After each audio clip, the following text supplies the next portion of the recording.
Hello everyone, today we'll be discussing prostate cancer. Prostate cancer is the most commonly diagnosed male malignancy and the fifth leading cause of cancer death in men.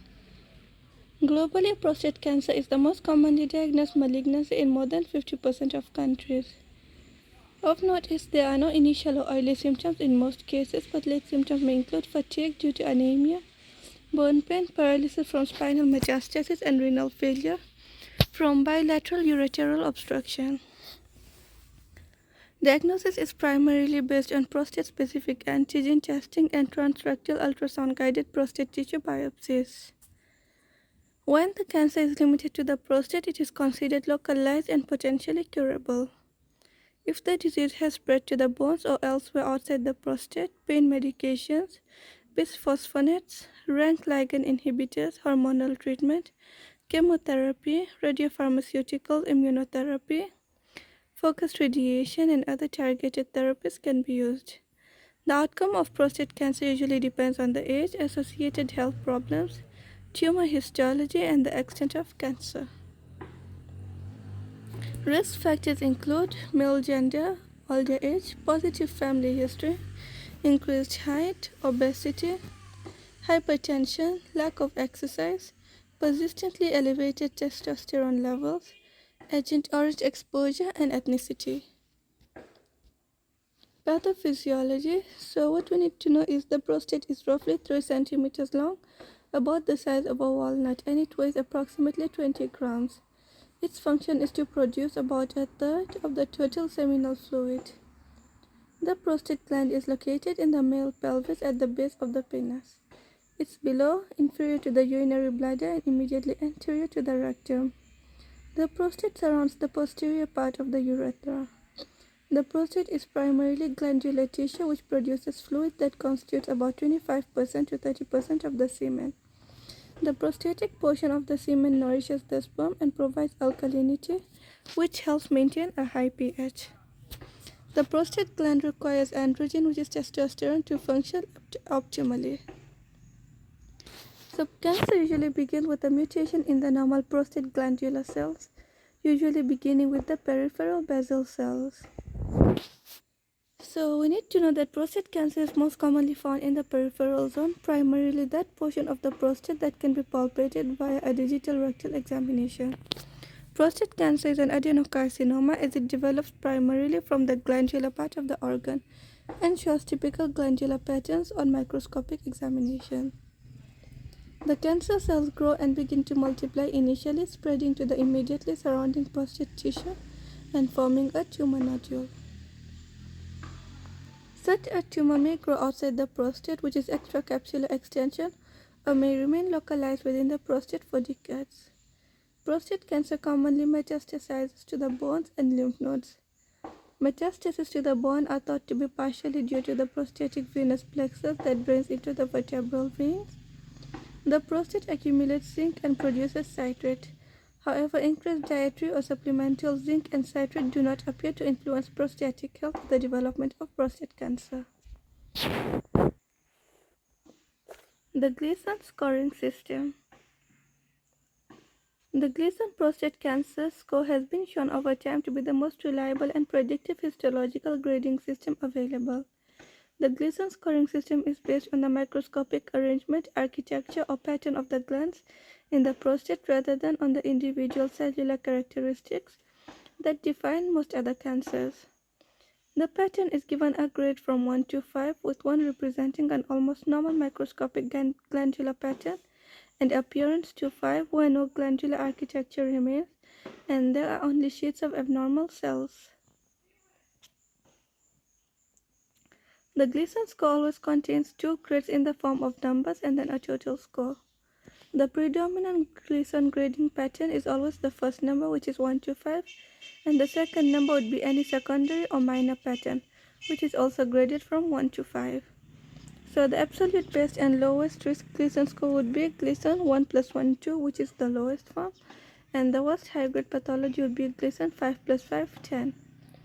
So if only one Gleason grade or pattern is seen, then the Gleason score would consist of the same Gleason grade repeated and added together, as in Gleason 3 plus 3 equals 6, which happens to be the most commonly found Gleason score.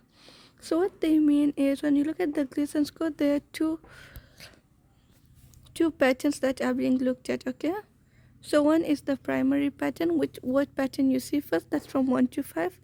And then the second number would be any secondary or minor pattern, which is also graded from 1 to 5. So the lowest can be a 1 and 1 for each of the two grades, so that will be a 2. And the maximum can be a 10, which is each of them grading to 5.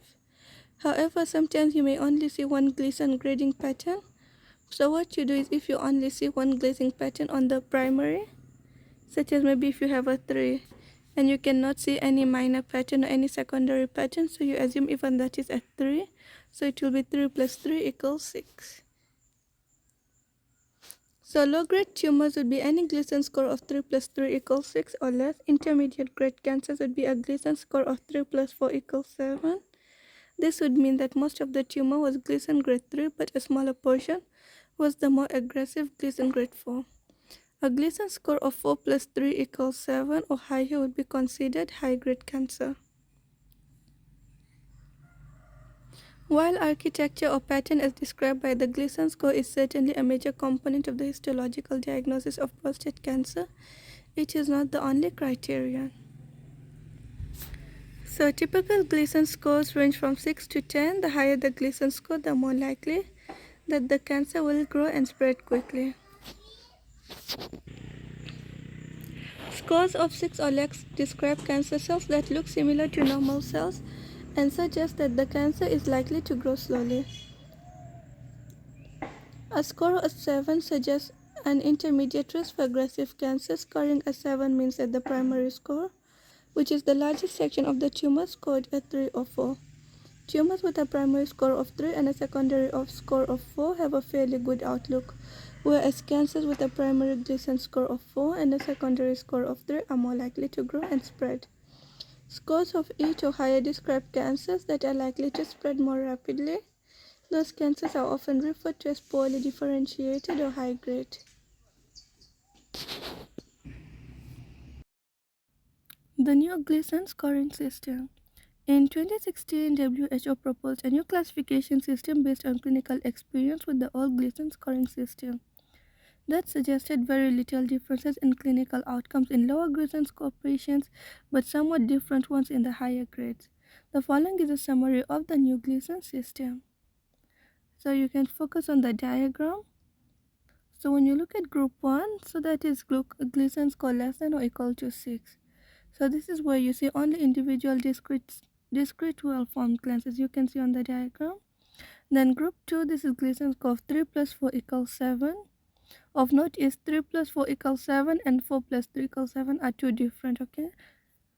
So group 2 is 3 plus 4 equals 7, which is predominantly well-formed glands with a lesser component of poorly formed fused or cribriform glands. Then group 3, Gleason score 4 plus 3 equals 7, predominantly poorly formed fused or cribriform glands with a lesser component of well-formed glands.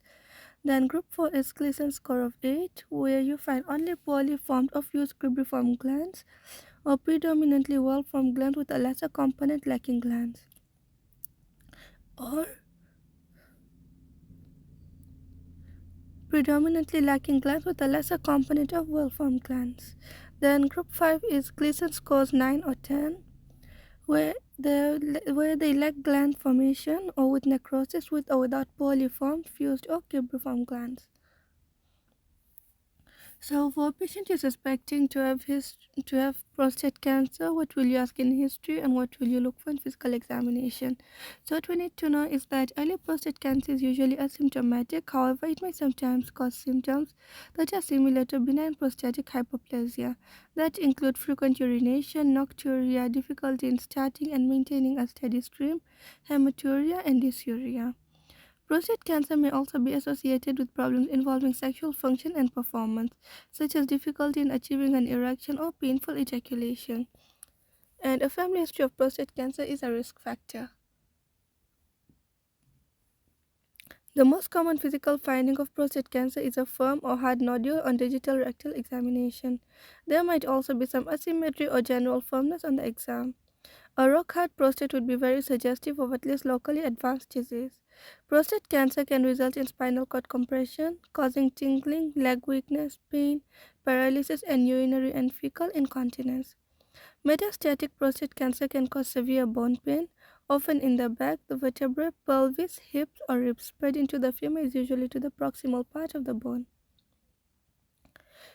On evaluation, you first start with history and physical examination as we mentioned above. Then you can do a PSA, a PSMA PET scan, transrectal ultrasound scan, transrectal MRI, and transrectal biopsy. The only test that can dependably and conclusively confirm a cancer diagnosis is still a histological positive prostate biopsy, which remains the recommended standard of care. So if they ask you, the golden diagnostic tool for prostate cancer is a biopsy, where you look at the histological picture. Staging of prostate cancer. So we can look at this diagram. So TX, this is whereby tumor, so it's still using the T and M staging, okay? So tumor, lymph nodes, and metastasis. So TX, tumor cannot be evaluated due to lack of information. T0, there is no evidence of a primary tumor.